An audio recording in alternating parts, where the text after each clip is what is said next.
Tonight, security breach at the State Department. Workers there dig into the passport files of the presidential candidates. Plus, is Barack Obama's controversial pastor costing him public support?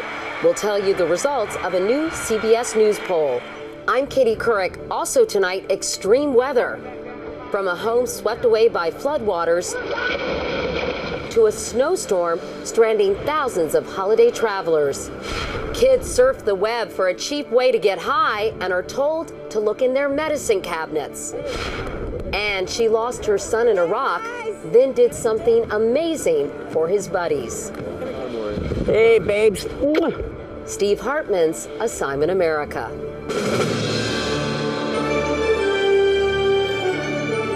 This is the CBS Evening News with Katie Couric.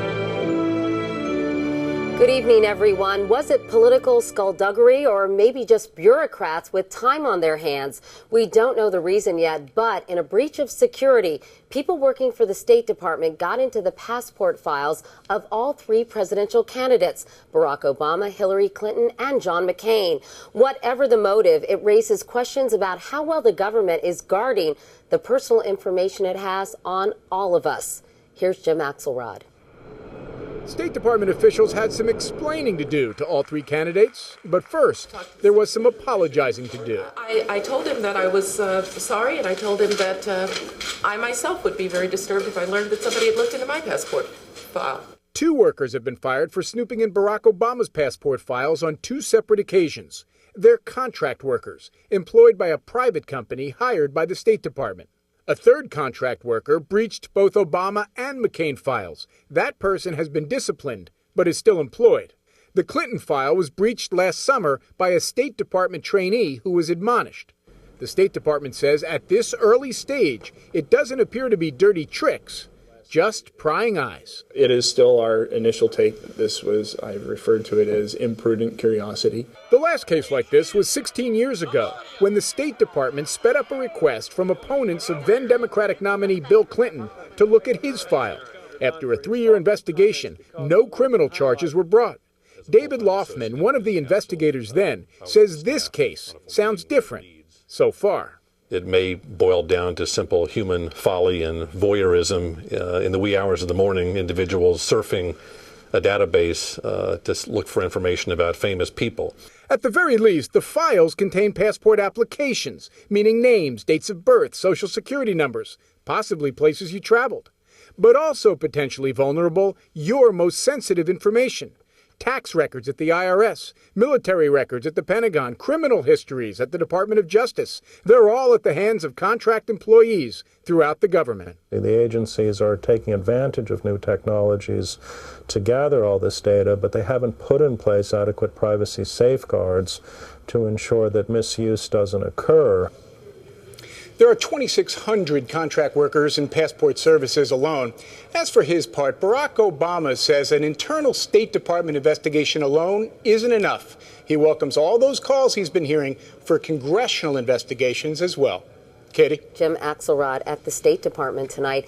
You know, this has been a tough week for Senator Obama, but in a new CBS News poll out tonight, an overwhelmingly majority of voters, 7 out of 10, say he did a good job of explaining his relationship with the controversial Reverend Jeremiah Wright. Dean Reynolds has more tonight on the political fallout. The poll shows that a drumbeat of reports about Obama's ties to his former minister and the minister's anti-American sermons have had a corrosive effect on a major theme of his campaign. The percentage of registered voters who believe Obama can unite the country has dropped 15 points in 1 month, a view expressed today by residents of Pennsylvania, which holds its primary in April. I'm looking at him with a more jaundiced eye and looking at him more as a politician than as the man to unite all of us. That's almost entirely a reaction around the country to the video of Reverend Wright. On the plus side for Obama, 70% of all voters say the videos and Obama's description of his friendship with the Reverend Jeremiah Wright won't affect their vote. And 63% said they agree with Obama's views on race relations in this country, outlined in his speech on Tuesday.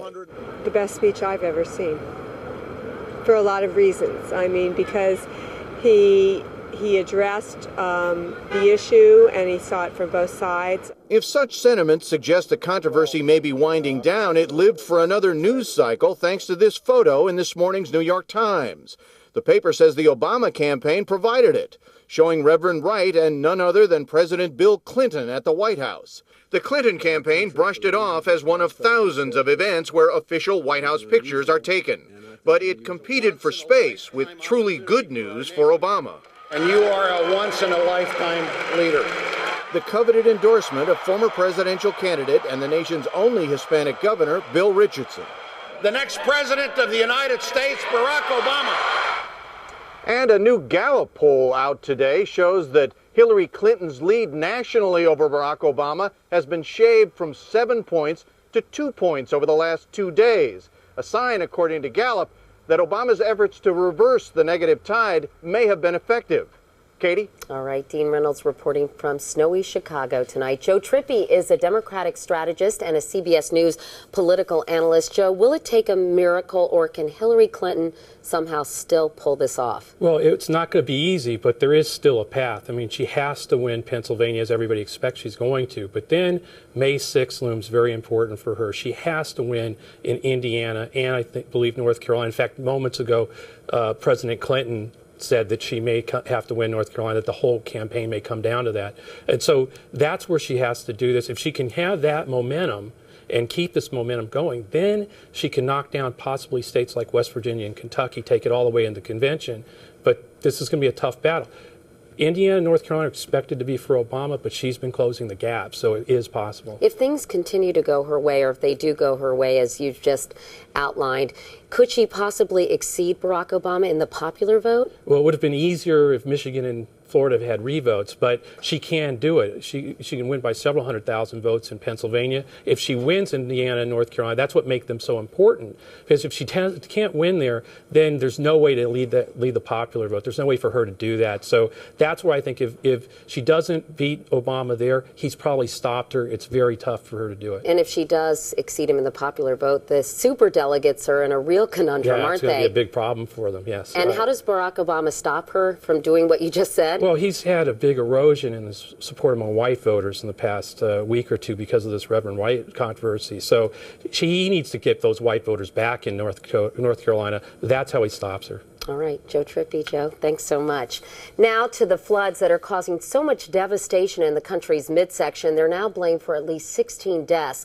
The most serious flooding tonight is in Arkansas, Missouri, southern Illinois, Indiana, and Kentucky. And forecasters say many rivers won't crest until sometime over the weekend.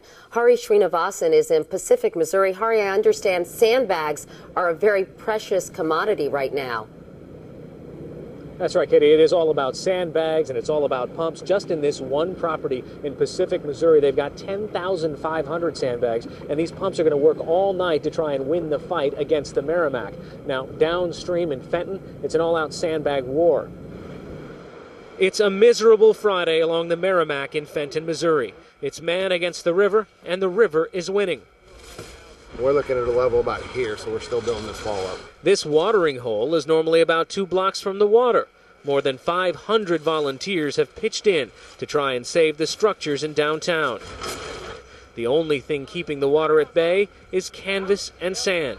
They've used more than 2,500 tons of it in Fenton alone. The Merrimack River is now Ray Dreyer's backyard. And my cousin was by this morning. She said, "You need to get out of here, you know."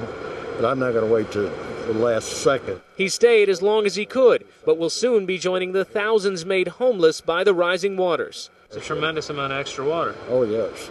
In Eureka, despite recommendations to evacuate, some are still riding it out. Still doing okay, though. I'm doing fine. Not so fine? These cows, seemingly desperate for rescue. It took the town of Valley Park 15 years of lobbying and $50 million to get the levee and gates that they hope will save them from these floods. So 40 feet of water, 45 feet of levee. That's correct. That's cutting it pretty close. Yes, it is. But it's not just Missouri. From Oklahoma to Ohio, ravaging rivers can't be contained. This house near Calico Rock, Arkansas, didn't stand a chance against the White River. There are more than 250 communities in a dozen states that are dealing with these sorts of flood conditions. And for all of them, this is an Easter weekend they won't soon forget. Katie? Amazing pictures. Hari Srinivasan. Hari, thank you. Meanwhile, it's a different story up north. A separate group of storms dumped a half-foot of snow or more today from the Twin Cities to Chicago. Whiteout conditions have led to serious wrecks on highways across the upper Midwest. And at O'Hare Airport, frustration at the start of the holiday weekend. Travelers are dealing with delays and about 400 canceled flights. There is much more CBS News ahead. Up next, online confessions. Teens flaunt their over-the-counter drug abuse. One of the latest drugs of choice for young people is legal and probably in your medicine cabinet. More than 3 million Americans between the ages of 12 and 25 admit to using cough and cold medicines to get high, and many admit it on internet sites like YouTube. Michelle Miller has the story. My brain is like, whoa. They're hard to watch. Tripping so hard. Video after video of kids flaunting their highs on the internet. I'm starting to feel the effects. All using the same drug. DXM. DXM, dextromethorphan, is the cough suppressant found in more than 100 over-the-counter cough medicines. Today's parents may warn their kids about marijuana, cocaine, ecstasy, but when it comes to DXM, most parents are clueless, or worse. There's a mix of, oh, it's not that bad, or actual relief. Oh, my kid's just getting high on cough medicine? Great. It's called robotripping, skitlin, tussin, or triple C. 1 in 10 kids admits to it. And while parents think drugs start with high school, the average age of first-time use is between 12 and 13. It was cheap, it was fun, and it was easy to get. Derek started abusing DXM at 16, then added marijuana, ecstasy, cocaine, and heroin within a year. It'll ruin your life because that's all you'll think about. Laura used for just a few months. Everyone noticed me when I was on it. Like, I just wanted to be noticed, I guess. Laura and Derek are currently in rehab, where 60% of the kids have abused cold medicine. Some blame the internet for spreading the word. Kids go online and they're met with literally thousands of sites. And the sites are a crash course in Drug Abuse 101. There are even calculators to compute dosage based on weight for a tailor-made high. That can be 8 to 12 times the recommended amount. But parents can fight back. Know how much cold medicine you have in the house. Don't leave it sitting in the bathroom cabinet. And tell your kids, despite what they may see on the internet, I'm like fine right now. There is no safe way to get high. What have you lost? I lost my family. I lost a lot of my capabilities. I lost time. I lost my childhood. That must be tough. Yeah, it is. And adolescence is tough enough without drugs. Michelle Miller, CBS News, Mendham, New Jersey. That is scary. Here in New York, the mayor is seeing red. Lauer Custom Weaponry of Wisconsin sells kits for painting guns in rainbow colors, and now it's taunting Michael Bloomberg with a collection that includes a stencil of his face. The feud started 2 years ago when New York banned the kits, saying they make real guns look like toys and that police would find it tough to tell the difference. Bloomberg calls it a tragedy in the making. Still ahead, people borrowing money from people.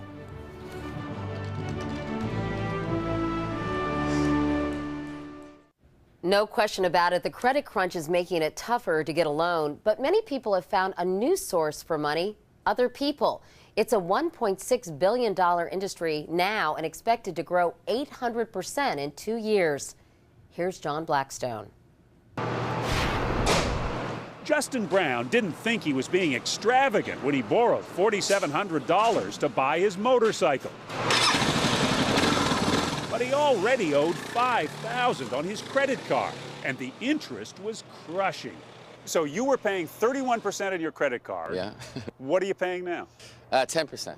Not bad in these times of tighter credit. He found a place filled with lenders ready to give money at a good rate. I'm not giving them money, I'm loaning them money. The lenders aren't bankers, just folks like Alex Clemens. This is a simple way for Americans to figure out, hey, I need a couple bucks, and I'd rather pay a human being the interest. Those with some money, like Alex, and those who need some, like Justin, are now able to get together on websites like Lending Club and Prosper.